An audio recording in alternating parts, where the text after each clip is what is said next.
ए वर्षर श्रावणटा पिलादिनर स्मृति को फेरई देइछि। एते झड़ी वर्षा कहतुनी सकाळ उठी फूल तोलुथिली मने पडुथिला ए झड़ी वर्षा रे आमे केमती स्कूल जाउथुलु कोन करथुलु केते वर्षा होउतला। देखंतु मो बाड़ीर तुलसी गछ कळी की केते सुंदर देखाउछि। मु सेठु पुणी फेरी आसिली। मोर गोटे कथा मने पड़ला। आपण माने ए फूलटीर ना जानिया को चाहिथिले ना? सत्तरे मु भी ए फूलर ना जानि।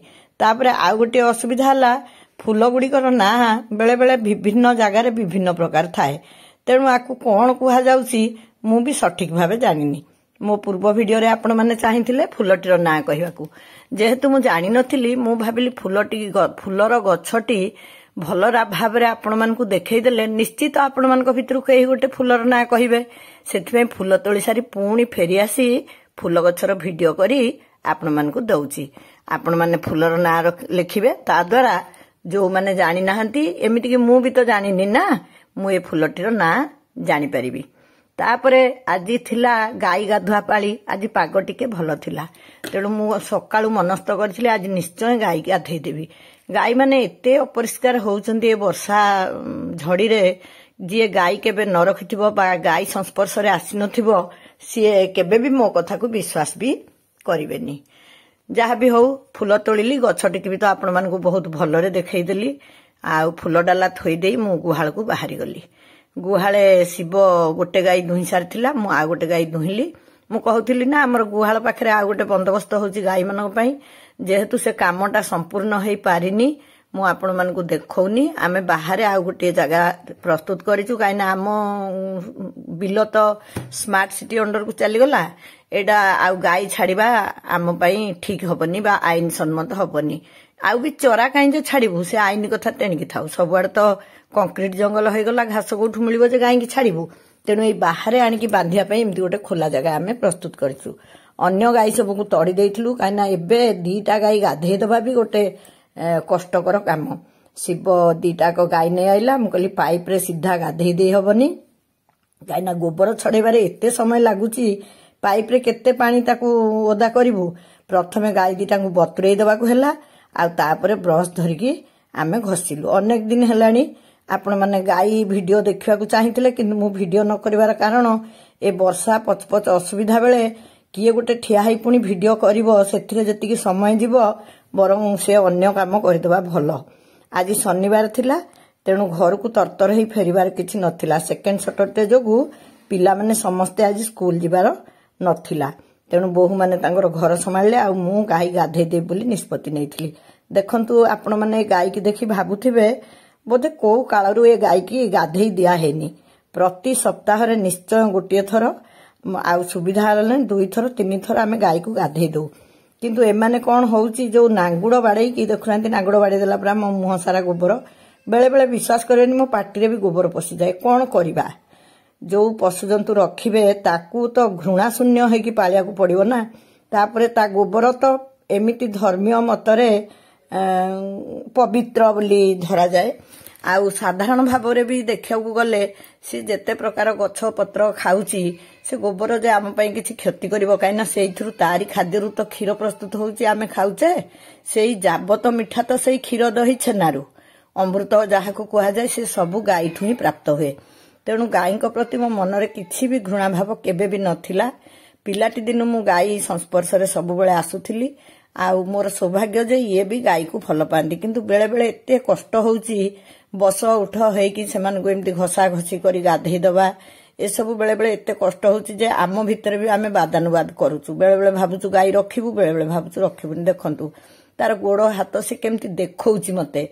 जदि मु नियमित भाव रे ताकू गाधेई दउ नथांती ताले से कोन एमती देखौथांता। ता खुराठू आरंभ करी तार पन्हा पिठी लांज जोठी भी गोबर लागि थाए परिष्कार करी धोइले से माने गाई माने देखांती। किंतु मुहटा को से माने देखिया को पसंद करंतीनी। मुहरे पानी पड़ले प्राय तो गाई माने टिके तरका हुअंती। हेले भी आ मुहटा कोन गाधेई दिया हुए नि कि गाधेई दिया हुए सतर्कतार सहित गाधेई देबे। ए माने होची सिंह थिबा प्राणी। मोर पूरा विश्वास अछि मोर कोनोसी गाई आम घरर काहाकू भी सिंह लगेबे नाही। तथापि मुंड हल हल कला बेलू जब तक सिंह बाजिଯିव से आम दायी कर तेणु गाई गाधे देला बेले मुह जिते गाधे देवे ତାଙ୍କ ସିଂହ କେମିତି ନ ବାଜିବ ସେଇଥିପାଇଁ ଟିକେ ସତର୍କ ରହିବେ। ଆଉ ଲାଙ୍ଗୁଡ଼ଟା ହିଁ ତାଙ୍କର ସବୁଠୁ ଅପରିଷ୍କାର ହେଇଥାଏ, ପଛ ଭାଗଟା ଆଉ ଲାଙ୍ଗୁଡ଼ଟା। କାହିଁକିନା ଏବେ ଯୋଉ ପାଣିଆ ଛେରନ୍ତି, ପ୍ରାୟତଃ ପାଣିଆ ଛେରନ୍ତି, ସେ ପାଣିଆ ଛେରକୁ ଲାଙ୍ଗୁଡ଼ରେ ତାଙ୍କ ଦେହ ସାରା ବାଡ଼ାନ୍ତି। ଆଉ ଏମିତି ଅପରିଷ୍କାର ହୁଅନ୍ତି। ଟିକେ ଗାଈଙ୍କୁ ରଗଡ଼ିକି ଗାଧେଇ ଦେବା ବି ଗୋଟେ କଷ୍ଟକର ବ୍ୟାପାର। ତାଙ୍କ ରୁମ ଦେହରେ ସେ ଗୋବର ଗୁଡ଼ାକ ପୁରା ଜୋରରେ ଲାଗି ଯାଇଥାଏ। ଯାହା ବି ହଉ ଆମେ ତ 2 ଦିନରେ ଥରେ ନିଶ୍ଚୟ ଗାଧେଇ ଦଉ। ରବିବାର ଦିନ ହେଇଥିଲେ ପିଲାମାନେ ଆସି ସାହାଯ୍ୟ କରନ୍ତି, ନହେଲେ ପ୍ରାୟତଃ ଶିବ ଆଉ ମୁଁ ଗାଧେଇ ଦଉ। ସେ ଏକୁଟିଆ ତ ଗାଧେଇ ଦେଇ ପାରିବନି ନା, ସକାଳୁ ଗୋବର ପଡ଼ିବ, ଗାଈ କାମ ହବ। ଆଉ ଏମିତି ବି ଧରନ୍ତୁ କେତେବେଳେ ଶିବ ଘରେ କ'ଣ ଗୋଟେ ଆବଶ୍ୟକତା ପଡ଼ିଲା ସେ ଯିବ, ଏ ସବୁ କାମ ତ ଆମକୁ ହିଁ କରିବାକୁ ପଡ଼ିବ। ଗାଈ ରଖିବେ ମାନେ ଗାଈଙ୍କର ପ୍ରତ୍ୟେକ କାମ କରିବା ପାଇଁ ଆପଣଙ୍କୁ ପ୍ରସ୍ତୁତ ରହିବାକୁ ପଡ଼ିବ। ସେ ତ ଏମିତି ଗୋଟେ ଜିନିଷ ନୁହେଁ ଯାହାକୁ ଆପଣ ଚାବି ପକେଇ 8 ଦିନ ରଖିଦେବେ, ପୁଣି ଆପଣଙ୍କର ଯୋଉଦିନ ଇଚ୍ଛା ହବ କରିବେ।